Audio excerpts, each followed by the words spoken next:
I am Lalita Peri, ex-biology teacher. Good morning to everybody. Today I am going to teach about the nutrition. Nutrition is an important life process in all the living organisms, including microbes. Living organisms will get the nutrition from the food, what they intake or what they consume. Nutrients are essential for the life, for their growth, development and reproduction, and for all the remaining life processes like blood circulation, excretion and heart function, all the processes. For this, organisms has to consume the food. But all the living organisms will not depend directly, they will intake the food. Based on the mode of nutrition, organisms are classified into two. One is autotrophs. The second one is heterotrophs. Autotrophs, generally we know about the organisms which can synthesize their own food. In the previous classes like 8th and 9th, we studied about the plants, what they prepare. If you observe the food web also, producers all comes in the, producers comes in the, at the base level. Remaining organisms like primary consumers, secondary consumers and tertiary consumers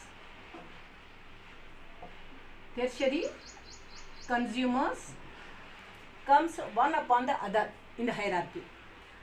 Producers are nothing but the plants. That means green plants are the source of the every living organism in this world. Producers by means of sunlight plus water, they can, in the green colored parts of the plant, they can synthesize their own food in the form of carbohydrates. These are essential for the growth of the plants. And not only these carbohydrates, amino acids, fats and nucleic acids also deposited in the cytoplasm of the cell. We studied about the cell structures in the 9th class level. Already we know about a plant cell and an animal cell. Both the cells will contain the carbohydrates, proteins, nucleic acids, amino acids in the cell itself. We should not forget the previous contents. Just recall that content and so easily you can understand this content. Next, come to the second point, heterotrophs. Heterotrophs means all the living organisms which depend on the producers, plants.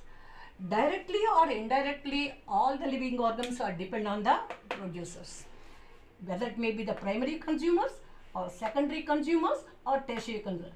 If the secondary consumers are not there, primary consumers cannot be consumed by the directly by the tertiary. If primary consumers are not there, secondary consumers cannot get the food. If forget about this one, first producers are not there in this world, in this food web, so remaining all the living organisms will be collapsed or die with the craving for the food. Plants synthesize their own food by means of by absorbing the sunlight and absorbing the water through the roots and through the stomata. In the air will be enter into the leaves. In that air is mixture of gases, already we know in the 8th class. So carbon dioxide which are released by the organisms which present in the air, that will be absorbed by the plants. They synthesize the carbohydrates which are essential for the plant growth, and that we people consume as a form of food. Already we know in the 7th class, so various types of items, food items are included in our diet for our growth and development. Without this development, a person cannot grow.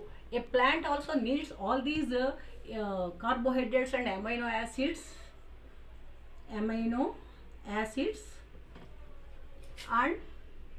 nucleic acids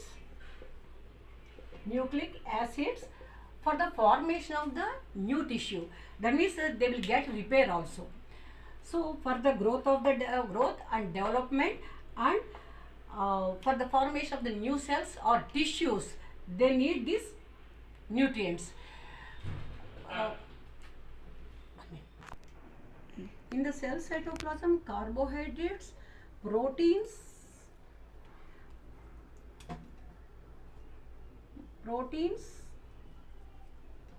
amino acids and nucleic acids will be formed by synthesis of this photosynthesis. These nutrients are essential for the growth of the cell, and cell will participate in the cell division, whether it may be the mitotic or meiotic cell division. We will discuss this in the reproduction lesson. And from this new germ cells also will be formed, and new reproductive organs will develop, and organism also get repair from the injuries. For this they need the nutrients. Nutrition is obtained from the Joseph Priestley. He experimented on the gas in a bell jar by introducing a lighting candle. After some time, the gas which contained the oxygen was taken. That we know that things will burn in the presence of oxygen.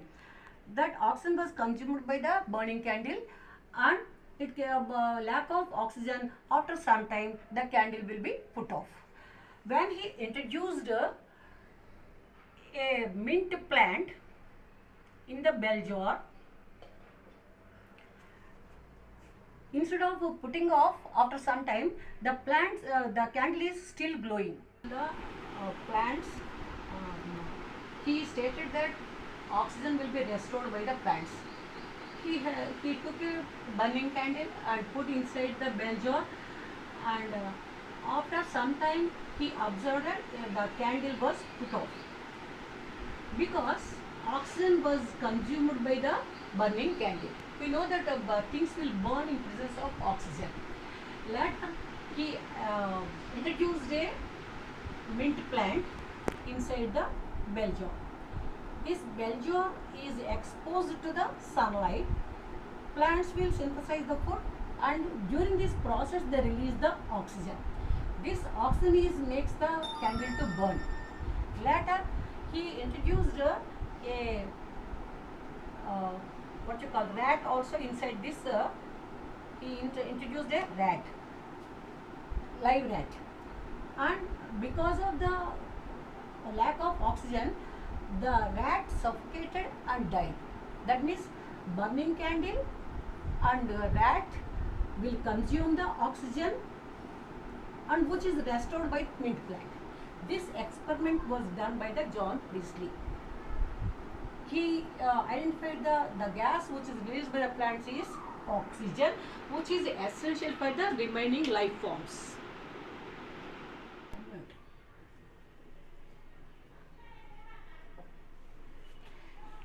In 7th class, in nutrition lesson, we studied about this Van Helmont's experiment on the willow plant. He took a willow plant in a pot, and he measured the weight of this plant, and he weighed the dry soil in the pot, and only he gave the water. That means what is the rainwater which enters through the holes, and he arranged a metallic plate on the pot, so that he can ensure that other soil particles through air or dust particles will not deposit in the soil. That means it ensures that mass of the soil will not increase. By means of sunlight, plants will synthesize the food. After 5 years, when he observed the mass weight of increase in the change in the mass of a plant. Tree 2.27 to 76.74 and 74.47. He observed that. That means increase is the 74.47 kgs. Dry soil, when he measured after 5 years, he observed only 0.06. Only that is a negligible mass weight, decrease in the mass weight of the soil. So from this he concluded that plants will synthesize the food not only from the soil, it from other means of process. By that time they don't know about the process called photosynthesis. Later so many scientists experimented on these plants and they declared that plants can synthesize by means of photosynthesis. Joseph Priestley, he experimented on the plants. Uh, he concluded that plants will restore the gas what we consume, living organs consume. That means we intake the oxygen and we release the carbon dioxide. That carbon dioxide is taken by the plants and it releases the oxygen through the stomata. So he experimented with a first he experimented on a candle by putting it in the bell jar. After some time the candle was put off. Later he introduced a mint plant in the